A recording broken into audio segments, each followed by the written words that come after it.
La Trinidad es el rasgo más único de la creencia cristiana sobre Dios, pero ¿qué es la Trinidad? En su forma más simple, esta doctrina se basa en dos principios básicos. En primer lugar, afirma que solo existe un Dios verdadero. Esto significa que la fe cristiana es una fe monoteísta. Está en contradicción con todos los sistemas de creencias que sostienen la existencia de múltiples dioses, como la mitología griega o el hinduismo. La segunda afirmación es que existen tres personas, que se identifican como este único Dios, cada una de ellas con individualidades únicas reales. Por lo tanto se les llama el Padre, el Hijo y el Espíritu Santo. Esto significa que, aunque la fe cristiana es monoteísta, no es monoteísta de forma unitaria, como es el caso, por ejemplo, con la doctrina de Dios del Islam. El Dios cristiano es a la vez uno y tres en última instancia. Ahora, ¿por qué este es el teísmo que puede dar sentido a nuestra experiencia de la realidad? Para responder a esta pregunta, permítanme llevarles al que quizás sea el problema filosófico más antiguo, al menos en la civilización occidental, el llamado problema del uno y los muchos. ¿La naturaleza de la realidad es una o es múltiple? ¿Debemos considerar el cosmos como una unidad o una diversidad? Los dos filósofos que primero se enfrentaron a este problema son Heráclito y Parménides.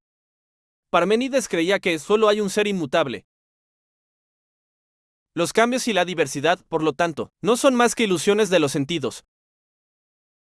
Heráclito, por el contrario, afirma que el cosmos está en un estado de constante transformación, por lo tanto, no hay estado de ser, solo hay cambios y diversidades. Filósofos posteriores intentaron sintetizar estos dos polos opuestos. Lo ves en la teoría de los átomos de Demócrito, la teoría de las formas de Platón, y la teoría de la materia de Aristóteles. Hoy en día, este problema filosófico está en gran parte olvidado, pero eso no significa que la gente ya no haga suposiciones sobre la naturaleza de la realidad en estos términos. Así que, antes de descartar este dilema filosófico como un ejemplo de pensamiento inútil de sillón, considere sus implicaciones sobre ¿cómo sabemos lo que sabemos? Piense conmigo, si lo que existe es solo diversidad sin unidad, ¿cómo puede ser posible el conocimiento de algo en un mundo así? Donde cada átomo existente se convierte en un universo propio. Esto significa que realmente no podemos deducir nada sobre nada. Ni podemos hacer clasificaciones y diferenciaciones entre hechos, porque no hay una realidad universal compartida. Solo hay un océano de particularidades sin relación. En un mundo así, no podría distinguir una manzana de una naranja, porque no hay una universalidad de la manzana, de la cual una manzana en particular solo participa de sus propiedades. Por otro lado, si lo que existe es solo una realidad de uno, todas las diferenciaciones son borradas. No hay forma de hablar de una manzana roja, por ejemplo, porque la rojez no puede convertirse en una propiedad de una manzana en concreto. De hecho, rojo y manzana no pueden existir ambos, en un mundo donde solo hay una realidad no diferenciada. Lo que esto demuestra es que el conocimiento científico solo es realmente posible si mantenemos que lo uno y lo múltiple son, paradójicamente iguales como último en el universo.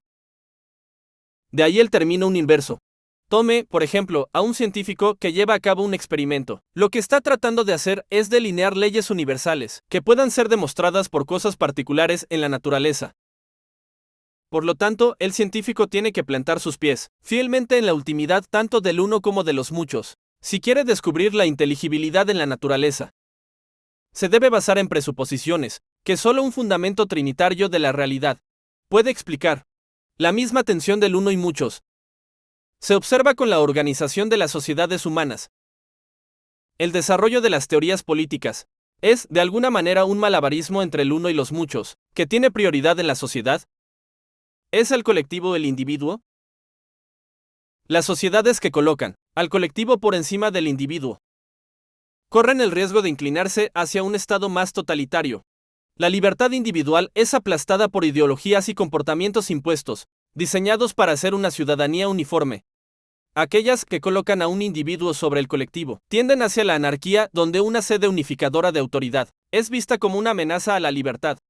¿Dónde se posiciona usted? Considere responder esta pregunta. ¿Debería la educación promover el desarrollo del individuo ¿O que debería ser un buen miembro de la sociedad? Si su respuesta es ambas cosas, usted estará afirmando la igualdad última del uno y los muchos. Una buena sociedad se basa en fundamentos trinitarios. Tal vez un ejemplo de ello se encuentra en el Islam.